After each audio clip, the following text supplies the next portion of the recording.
In this week's episode of Photography 180, we're going to show you one light setups from 3 different positions.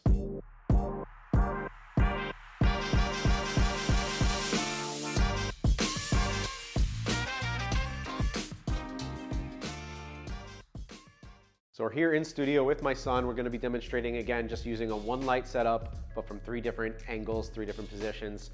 We'll cover the 45, which is our pretty standard angle. And then we're going to do sort of a side light, split lighting scenario. And then we're also going to do a top-down look.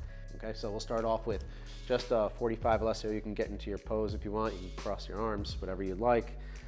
Straight on to me. I'm using an 85 millimeter, so we're about 3/4 pose here.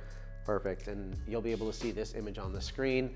My settings are 1/64th power on the Explore 600 with the MagBox 42 Pro attached, and I'm also using the Sony A9 II, again with an 85 millimeter. My settings there, 1/160th of a second, f4.5, ISO 160.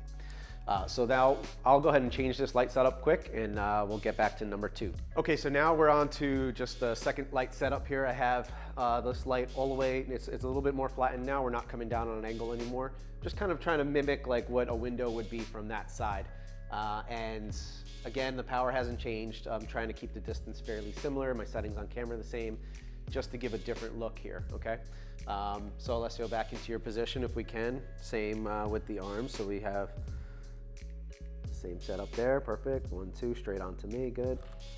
Awesome. So you're gonna get a lot more of a moody and dramatic type of image here. Now what you can do is, with your subject, you can have them play with the position of their face. So in this case, obviously, we're going for a split lighting in particular, which is why I had him look straight onto camera. But from here, he could also, Alessio, if you look kind of into that corner of that room there, bringing that nose towards the direction of the light. Obviously it changes, we're no longer getting a split light, but it does create a nice dynamic, a really nice look.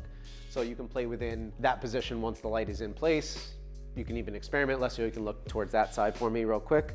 We do have a lot of nice natural light coming in, but I think that you're gonna agree that either straight on or towards the direction of the light is probably the best look. Now on to setup 3.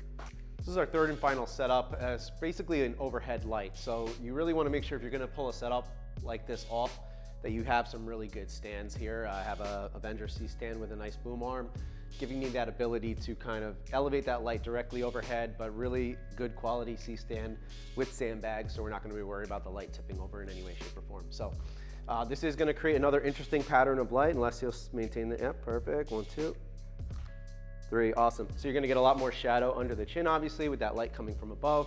It is a really nice, interesting light. I love to use this when we're going for something just a little bit different. I'll show you all 3 of those examples on the screen here. Just 3 different light positions for one light setups that you can vary it up in the studio and have some fun and get some different variety. So I hope that's been helpful. Look forward to seeing you guys again, of course, next week on Photography 180.